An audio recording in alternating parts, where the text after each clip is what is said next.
کر دو۔ اس کی یہ حد بنتی تھی، اس کو سنسار کیا اور اس نے خود یہ سزا اپنے لیے قبول کی۔ مائز ابن مالک اسلمی عرض کی، یا رسول اللہ طہرنی، مجھے پاک کر دیجئے۔ میرے حضور نے فرمایا جاؤ اللہ سے معافی مانگو۔ وہ گئے اور معافی مانگی، بے چینی اتنی تھی، پھر آ گئے اور عرض کی طہرنی یا رسول اللہ، حضور مجھے پاک کر دیجئے۔ فرمایا جاؤ اللہ سے معافی مانگو۔ وہ گئے، معافی مانگی، پھر پلٹ آئے، تیسری مرتبہ، چوتھی مرتبہ۔ آقا کریم نے فرمایا فیما اطہرک، تمہیں کہا اللہ سے معافی مانگو، کریم ہے معاف کر دے گا، تم پھر پلٹ آتے ہو، تمہیں کس جرم سے پاک کروں؟ قال من الزنا، عرض کی مجھ سے بدکاری ہو گئی ہے اور میں چاہتا ہوں کہ دنیا پر فارغ ہو جاؤں۔ حضور نے فرمایا کہ اس کا توازن عقلی تو ٹھیک ہے؟ عرض کی حضور صحیح الحواس ہے۔ کہا کہ یہ نشے میں تو نہیں کہہ رہا؟ کسی نے اٹھ کے منہ سونگا، کہا حضور ایسی بات بھی نہیں ہے۔ فرمایا تم سوچ لو کیا کہہ رہے ہو؟ کہا حضور جو میں کہہ رہا ہوں وہ سچ کہہ رہا ہوں، مجھ سے گناہ سرزد ہو گیا اور میں چاہتا ہوں کہ دنیا پر ہی فارغ ہو جاؤں۔ اللہ کے محبوب علیہ السلام نے فرمایا کہ انہیں سنسار کر دو۔ مائز ابن مالک اسلمی کو سنسار کر دیا گیا۔ جب ان کا جنازہ اٹھا تو حضور بھی جنازے کے جلوس میں تھے۔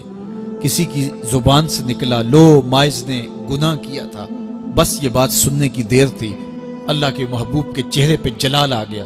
فرمایا خبردار اگر کسی نے میرے مائز پہ بات کی، میرے مائز نے ایسی سچی توبہ کی ہے اگر روئے زمین کے تمام مسلمانوں میں بانٹ دی جائے لکفاہم، سب کی مغفرت ہو جائے۔ کہ انہوں نے اپنے آپ کو خود پیش کیا ہے۔ اب مائز ابن مالک کا جنازہ اللہ کے رسول نے خود پڑھایا، بلکہ مسلم کتاب الحدود میں ہے کہ ان کے جنازے کے دوسرے دن یا تیسرے دن حضور ان کے ہاں تشریف لے گئے، اور جب آقا گئے وہم جلوسن، تو لوگ وہاں بیٹھے ہوئے تھے۔ تو یقین کیجئے کہ یہ وہ لوگ تھے کہ جن سے کبھی کوئی گناہ سرزد ہو جاتا تو وہ جلد توبہ کرتے، اور اس کی بڑی سے بڑی حد اور سزا بھی ہوتی تو وہ بھی کاٹنے کے لیے تیار ہو جاتے۔ میں اور آپ دیکھیں کہ ہماری زندگی میں اگر گناہ ہیں اور ہمیں سچی توبہ کی توفیق بھی نصیب نہیں ہے تو پھر ہم سوچ لیں کہ ہم کہاں کھڑے ہیں۔ دیکھیے اللہ دلوں کے بھید جانتا ہے۔ سچی توبہ یہ ہے کہ جو کیے پر ندامت ہو اور آئندہ نہ کرنے کا عزم مصمم ہو، پکا ارادہ ہو کہ یہ گناہ زندگی میں دوبارہ نہیں کروں گا۔ الگ بات ہے کہ پھر دوبارہ اس سے سرزد ہو جائے، لیکن جب وہ توبہ کر رہا ہو تو اس وقت اس کا پختہ عزم ہو اور اس کے دل کے کسی گوشے میں نہ ہو کہ چلو میں توبہ کر لیتا ہوں اور پھر ہو گیا تو پھر کر لوں گا۔ پکا عزم ہو کہ دوبارہ یہ گناہ نہیں کروں گا۔ اور اگر زبان سے توبہ توبہ کر رہا ہو اور دل میں ہو کہ ٹھیک ہے یہ تو صبح بھی مجھ سے عمل بد سرزد ہونا ہے، تو اللہ تعالیٰ سے یہ مذاق کرنے والی بات ہے۔ اور اللہ تعالیٰ سے جو مذاق کرتا ہے وہ کہاں کھڑا ہے وہ خود سوچ لے۔ وہ کیا کسی نے کہا تھا کہ توبہ کی، پھر توبہ کی، پھر توبہ کر کے توڑ دی، میری اس توبہ پہ توبہ توبہ توبہ کر اٹھی۔ تو ایسی توبہ نہیں ہے کہ جو رسماً کسی مجلس میں چلے گئے، کسی اجتماع میں چلے گئے تو سب لوگوں نے توبہ توبہ کی تو وہ بھی توبہ توبہ کرتا رہا، لیکن اس کا عزم مصمم پختہ ارادہ نہیں تھا گناہوں کو چھوڑنے کا، تو یہ توبہ نہیں، یہ مذاق ہے۔ اس لیے اللہ کے حضور سچی توبہ یہ ہے کہ ما قبل کے گناہوں سے ندامت پیدا ہو جائے اور سچے دل سے ارادہ کیا جائے، پختہ عزم کیا جائے کہ دوبارہ میں یہ گناہ نہیں کروں گا۔ یہ الگ بات ہے کچھ عرصے بعد اس سے پھر سرزد ہو جائے، پھر وہ گناہ ہو جائے۔